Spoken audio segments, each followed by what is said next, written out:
Deuxième partie de notre émission, dont le numéro de ce jour est consacré à la RDC, qui fait son entrée comme membre non permanent au Conseil de sécurité des Nations Unies dès 2026. Le propos dans la première partie de notre émission était de décrypter le discours du président Félix Tshisekedi. C'était à la tribune des Nations Unies à l'occasion de la 80e Assemblée générale des Nations Unies. Patrick Mboyo, vous vouliez répondre par rapport à ce qu'a dit votre compatriote Claude Malouma. Oui, je voudrais juste dire par rapport à ce que les deux compatriotes ont dit, il y a des réalités objectives qui s'imposent à notre débat et que nous devrons prendre en compte afin de pouvoir avancer. Sur le plan militaire, ce qui est vrai, c'est mon point de vue, ça oui, bien sûr. Aussi, le Rwanda, l'armée rwandaise est supérieure à l'armée congolaise. Aujourd'hui, la preuve, c'est que nous n'arrivons pas à mettre un terme aux velléités du Rwanda depuis 30 ans sur le territoire de la RDC. Maintenant, je veux relativiser mon propos. Ça ne veut pas dire que l'armée rwandaise est l'armée la plus puissante de la région. Non, l'armée rwandaise ne vaut pas plus que l'armée ougandaise, encore moins l'armée kenyane. Elle n'arrive même pas à faire face à l'armée ougandaise. L'armée burundaise, pardon. L'armée burundaise, c'est ce que je voulais dire. Elle n'arrive même pas à faire face à l'armée burundaise, qui pourtant est dépourvue des soutiens, des moyens, par rapport à ce qu'il reçoit le Rwanda. Les deux pays ne sont pas en guerre. Non. Ils sont en guerre. Le Rwanda a tenté plusieurs fois de déstabiliser le régime à Bujumbura, mais il n'a jamais réussi. Au contraire, les militaires rwandais se sont tués, comme des petits lapins, plusieurs fois à la frontière avec le Burundi. Maintenant, je vais vous expliquer pourquoi l'armée rwandaise est supérieure à l'armée congolaise. Il s'est passé quelque chose de grave que beaucoup ignorent. Quand l'AFDL est arrivée, Alliance pour les forces démocratiques pour la libération du Congo, menée par Paul Kagame et Yoweri Museveni, avec Laurent Désiré Kabila comme leur marionnette. Disons les choses comme elles sont. Le Rwanda a fait quelque chose que l'Ouganda ne s'était pas permis de faire. C'est que le Rwanda a pris toutes les données de la Bibliothèque nationale du Congo, tout ce qui concerne les archives nationales de la RDC, depuis l'époque coloniale jusqu'à l'époque de Mobutu, Paul Kagame les a amenés à Kigali. Et tout ce qui concerne la stratégie militaire, la construction ethno-sociologique de la RDC se trouve aujourd'hui à Kigali. Ce qui donne un avantage stratégique et en termes de renseignements à l'armée de Paul Kagame sur la RDC. C'est pour cela qu'on dit que le Rwanda nous a infiltrés à tous les niveaux. Le Rwanda a infiltré l'armée congolaise à tous les niveaux, mais aussi le Rwanda connaît. Je vais terminer sur ce point-là pour dire pourquoi. Je ne suis pas d'accord avec lui. Pardon, je vais dire pourquoi l'armée rwandaise est supérieure. Déjà, cet élément-là, les archives nationales ont été amenées à Kigali. Deuxièmement, nous avons eu un chef d'état-major rwandais pendant plus d'une année, entre mai 1900, déjà avant, c'est-à-dire à chaque fois que l'AFDL était en train de remporter, de conquérir des territoires, c'était James Kabarebe qui dirigeait les opérations militaires. Ça aussi, vous en parlez dans votre livre. Depuis, on peut dire, depuis octobre 1996 jusqu'à août 1998, presque 2 ans, nous avons eu un Rwandais chef d'état-major avec son service de renseignement qui connaît pratiquement tout le fonctionnement de l'appareil militaire et de renseignement de la RDC. Voilà l'avantage que le Rwanda a sur la RDC. Mais on ne peut pas nier que l'armée rwandaise est supérieure à l'armée congolaise par rapport à cela, parce elle a le renseignement, elle connaît sociologiquement la formation, elle a la formation bien sûr, et le soutien des grandes puissances. Voilà ce que je pouvais ajouter. Le Rwanda n'est pas fort, mais c'est le Congo qui est faible. Ça, il le dit. Et vous dites que vous n'êtes pas d'accord avec ce que dit Patrick. Moi, je ne suis pas d'accord. Pourquoi? Parce que nous devons savoir que notre chère patrie, la République démocratique du Congo, nous avons été infiltrés, comme il est dit, ce n'est pas seulement dans l'armée. Nous sommes victimes de cette organisation. Cette proposition a été donnée à Museveni. Museveni avait refusé. On a filé ça à Kagame de jouer le rôle, le gendarme qu'il est tenté de jouer aujourd'hui. Nous avons vu dernièrement, pour prendre des Goma, on devrait utiliser l'arme de l'OTAN, les anti-aériens de l'OTAN. Parce que le Rwandais a senti qu'il ne pouvait pas se battre contre les enfants congolais. C'est un capitaine. Malgré la corruption est en outrance. Quand vous vivez, nous avons été infiltrés. Nous avons vu des Bosco Tangana, qui était général au Congo. Quand on l'arrête à CPI, il dit « Je suis caporal rwandais. Je ne suis pas général ». Vous comprenez? Donc, l'infiltration de l'armée, l'infiltration de nos services de sécurité, comme il dit, pendant tout ce temps, a été effectivement favorisée par des politiciens que moi, j'appelle dans le livre, l'élite congolaise a trahi son peuple. C'est ça. Par rapport à ça sous aussi. Le titre « Casser l'ADN de la trahison ». Voilà. Page 165 de votre livre. Voilà. Donc, l'ADN de la trahison, Mon frère, si vous vous rendez compte comment vous allez gagner la guerre, quand dernièrement on a arrêté les chefs d'état-major général, 4 étoiles, comme un instrument du Rwanda, de Kagame. Il est congolais. Donc, il est congolais. Moi, je peux vous poser quand on la a question arrêté, quand on a arrêté, laissez-moi terminer, s'il vous plaît. Je ne suis pas dans ces détails des politiciens. Moi, je parle de la réalité. Moi, je parle de la réalité. Moi, je constate que nous avions un chef d'état-major, malheureusement, corrompu. Que nous avions, même jusque dans l'instrument, chaîne de commandement, même chaîne de commandement, nous avions des corrompus. Malheureusement, ce sont nos compatriotes, des corrompus. Nous avions d'abord commencé à nettoyer ce qui se passe. Et chose qui n'est pas facile, que ce soit vous, que ce soit Kerwin, que ce soit moi, que ce soit lui, que ce soit vous. Quand vous avez une armée, pendant que vous dites, effectivement, vous parlez de Mouzé Kabila, vous avez eu son fils qui, pendant 20 ans, 21 ans, je pense, qui a passé le temps à bien infiltrer l'armée congolaise, 18 ans, bien infiltrer l'armée congolaise, les services de sécurité, les entreprises congolaises. Nous avons été, effectivement, dans cet élan. Aujourd'hui, moi, je suis en train de vous dire, à un moment donné, moi, je parle avec des Congolais. Et ce qui sauve les Congos aujourd'hui, c'est que tous ces gens, Kagame y compris et les Occidentaux, ont oublié une chose, l'amour de la patrie qu'a des Congolais. C'est ce qui se réveille aujourd'hui quand je vois des jeunes. C'est important, ça, ce que vous dites. Oui, moi, personnellement, dans le cadre de mes affaires, je soutiens l'armée. Financièrement, j'ai fait des dons, même à la télévision. J'ai donné $5 000, j'ai donné des instruments d'anti-incendie. Parce que pour moi, ce qui est plus important, ces jeunes qui s'engagent aujourd'hui pour l'armée, ils ont d'autres mentalités. Et c'est pour cela qu'on demande au gouvernement d'évacuer. J'ai vu dernièrement aussi le chef de Ouazalendo, le général là, qui réclame qu'on puisse enlever tous les commandants qui sont originaires de l'Est, ne soient plus au front, qu'on mette d'autres commandants. Nous, on a milité. Moi, je milite jusqu'aujourd'hui pour que les gens comme le général Mounene, qui ont prouvé, qui ont des patriotes, qu'on les mette à l'est du Congo. Ils ne réclament que ça. Parce que vous pensez que ceux qui sont là en ce moment sont corrompus. Beaucoup sont corrompus. Vous êtes en train de nous expliquer, beaucoup sont corrompus. La preuve, quand j'ai écrit les livres, on ne les avait pas encore arrêtés. Mais quand on les a arrêtés, ils ont découvert, évidemment. Moi, j'ai dénoncé cela depuis longtemps. Et ça a traîné, malheureusement. Oui, mais certains dénoncent que ce sont des arrestations arbitraires. Ce n'est pas arbitraire. Ce qu'on leur reproche n'est pas fondé. C'est pas arbitraire. C'est des gens vraiment qui sont en complicité. Parce que la force du Rwanda, justement, c'est que lui, il oublie, peut-être il essaie, il a parlé ça en demi-mot. La force du Rwanda, c'est la corruption.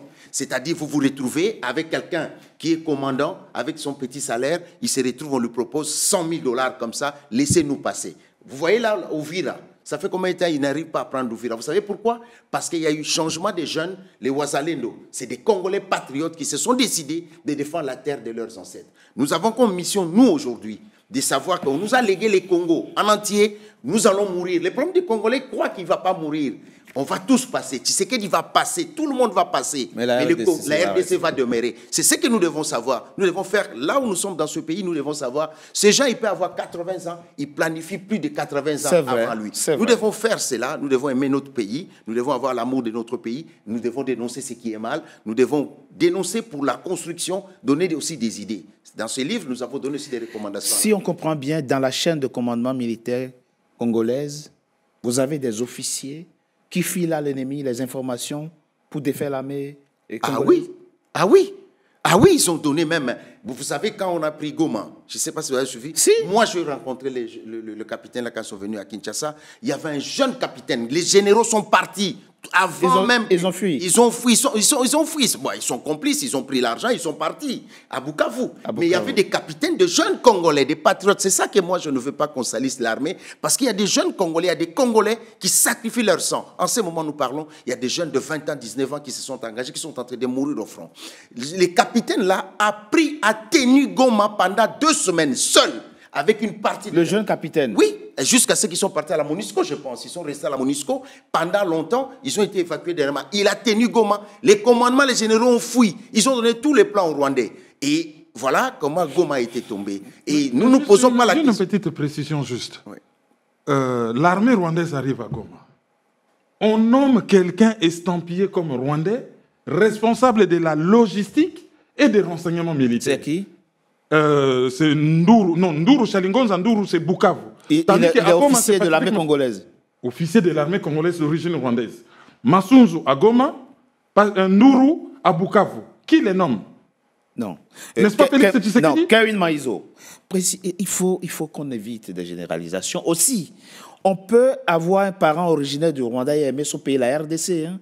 Il y a des mariages. Ah, mais moi, c'est pas moi qui ai écrit les rapports de l'ONU. Ah non, c'est pas moi qui ai écrit les rapports de l'ONU. Il y a des Congolais qui sont en partie rwandais. Ce n'est pas moi qui ai écrit les rapports de l'ONU. Bosco Ntaganda aussi, il était, je ne sais pas moi, caporal au Rwanda, général au Congo. Hein. Nkunda Batware aussi, il s'est dit congolais, mais jusqu'à aujourd'hui, il se trouve au Rwanda, il se pavane. Donc les rapports de l'ONU, ce n'est pas moi qui l'écris. Vous savez, Richard, lisez le CV des Pacifiques de Ndourou. Vous ne pouvez pas. C'est comme si l'armée israélienne aujourd'hui nomme un ancien du Hamas. Je ne sais pas moi. À la tête d'un régiment israélien. Oui, à la tête d'un régiment israélien. Richard Togbé, je voulais dire quelque chose tout à l'heure pour ce qui concerne les nominations. Il y a un problème que nous semblons négliger au Congo, c'est la question de la compétence. Ce n'est pas pour rien que Paul Kagame avait pris James Kabarebe. Il avait trouvé qu'il était meilleur que les autres. Il y avait Patrick Karegeya à l'époque, qui est décédé déjà. Il y avait le général Kanyuma. Mais pourquoi il avait pris James Kabarebe? Parce qu'il savait de quoi il était capable. C'est son associé des crimes, tout simplement. C'est son associé des crimes. Il ne faut pas faire l'apologie de l'armée rwandaise. Moi, ça me fait mal. Je sens le couteau dans mon cœur. Ça, c'est l'apologie du Rwanda, de l'armée rwandaise. Monsieur Malema, James Kabarebe n'est pas mieux que le général Maele. Monsieur Malema, s'il vous plaît, vous allez tout à l'heure, je voulais vous interrompre. S'il vous plaît, allez-y.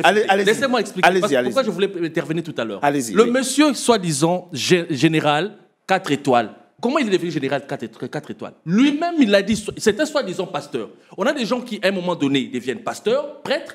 À un moment donné, ils deviennent des sapeurs, entre guillemets. À un moment donné, ils deviennent des sportifs. Et à un moment donné, ils revêtent la tenue militaire. Ce monsieur a eu 4 étoiles ou 3 étoiles en l'espace de 3 ans. Il est témoin lui-même.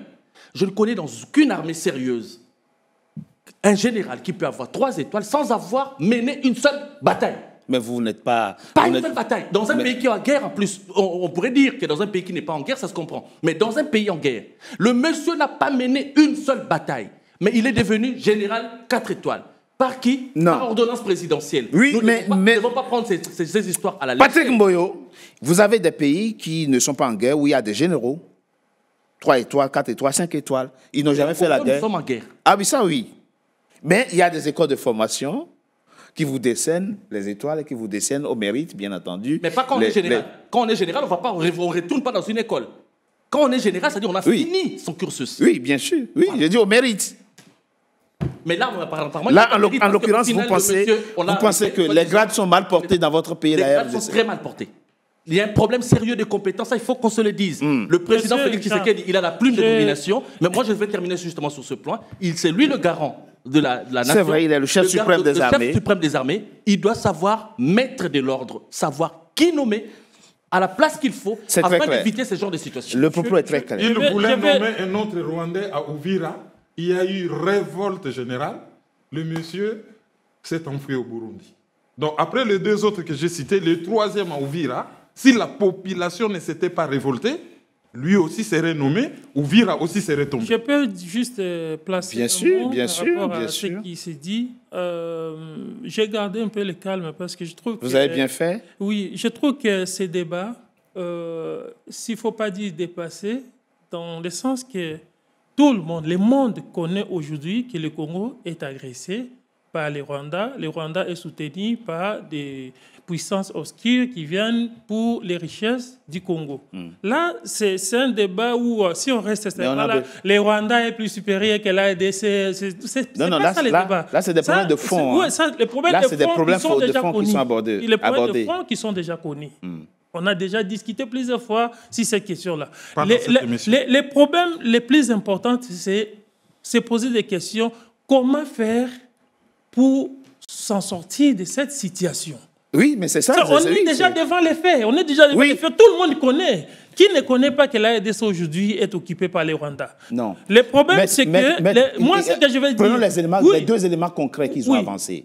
Les deux éléments concrets, c'est quoi? C'est l'infiltration et la corruption du commandement militaire. On l'a déjà dit. Et la corruption du commandement militaire. Oui, on ne peut pas continuer alors comme ça. On est d'accord. Oui, mais le problème, c'est quoi? L'infiltration est dit du fait que l'armée rwandaise avait déjà réussi à, si on ne peut pas dire coloniser la RDC. Après la fuite de Mobutu. C'est vrai. On a récupéré les informations. On est totalement d'accord. Au-delà de ça, il y a les renseignements où on a infiltré l'armée congolaise. Et à ce moment-là, quand l'armée est infiltrée, vous ne pouvez rien faire. Là, c'est un fait. C'est déjà fini. Maintenant, qu'est-ce qu'il faut faire? C'est ça, qu'est-ce qu'il faut faire? Justement, c'est ce que... J'ai entendu même mon frère, quand il a même parlé, j'ai rigolé, parce qu'on veut nous revenir dans l'histoire. Il a cité même un général, je ne suis pas contre les généraux, il a cité un général d'une certaine époque. Alors que l'objectif ici, ce n'est pas de prendre les mêmes personnes, les recycler. Vous voyez, vous êtes tenté de fustiger même le fait qu'il y a un général 4 étoiles, il est dans l'armée congolaise depuis des années.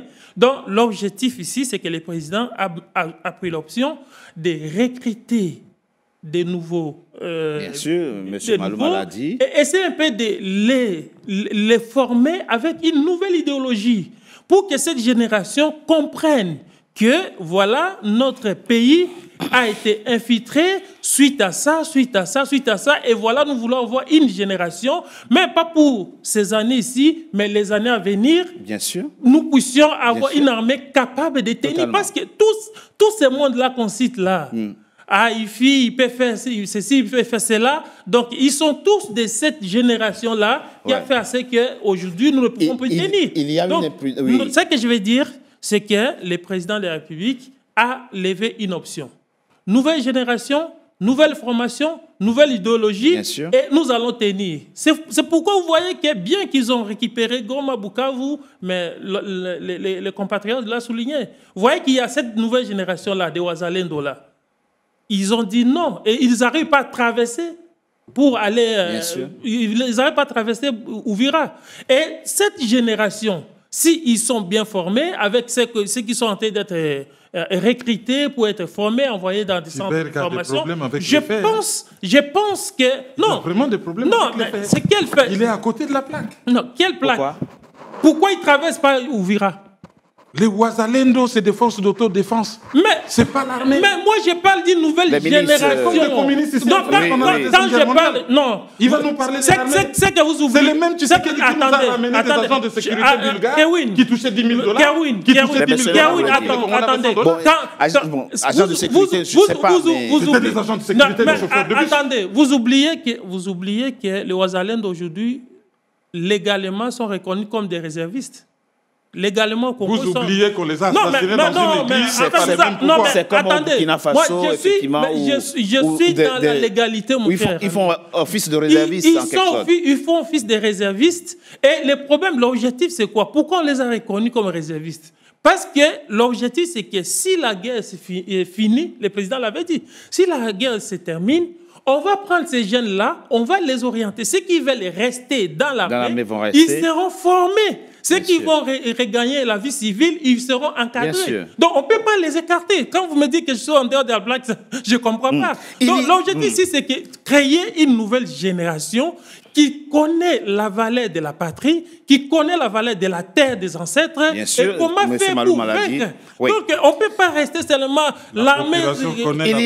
Il y a une imprudence que je ne laisserai pas commettre dans cette émission, c'est celle de faire croire que tous les généraux, tous les officiers congolais sont corrompus. Je ne laisserai pas dire ça dans cette... Il faut respecter l'armée, il faut respecter les gens. Voilà. L'armée, c'est une institution. Il y a des Congolais, des officiers supérieurs congolais qui font correctement leur travail, qui aiment leur pays. Il y en a qui sont morts même pour leur pays et il y en a qui sont prêts encore. Ngala, Mbonza Mabe, Baouma... Ils sont encore là, les vivants sont là. On est d'accord, M. Malouma. Oui, on est d'accord. Nous, on a parlé de ça. Il y a des vaillants, il y a des vaillants soldats, des vaillants généraux, des vaillants Congolais qui aiment leur pays, qui sont là. Mais ils ont eu, vous savez, quand vous avez dans des chaînes de commandement, certaines personnes, individus, qui sont en intelligence avec l'ennemi, ils font tout pour vous mettre des coques à jambes. Nous avons vécu une histoire dernièrement, le général Padiri, qui est le chef de réservistes et qui est en entité de cela.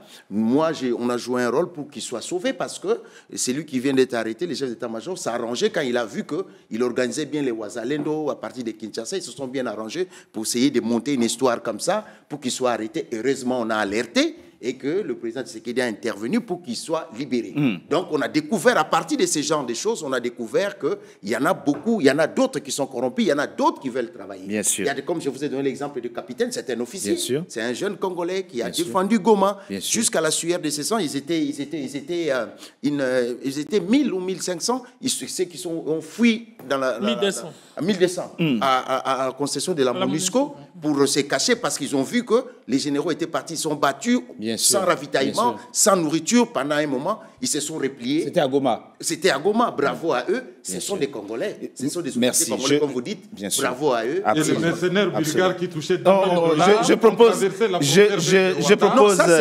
je propose qu'on marque une courte pause. Monsieur Malouan, on va marquer une courte pause. On se retrouve dans quelques instants pour la troisième et dernière partie de notre émission. À tout de suite. NCA, la nouvelle chaîne africaine, poursuit son développement et vient de faire son entrée dans le célèbre bouquet Canal+. Disponible depuis ce 7 juillet sur le canal 9 et le canal 573, la chaîne panafricaine est désormais diffusée dans 45 pays du continent. Merci à vous tous qui, par vos soutiens, avez contribué à la concrétisation de ce projet panafricain. NCA, la chaîne panafricaine de référence.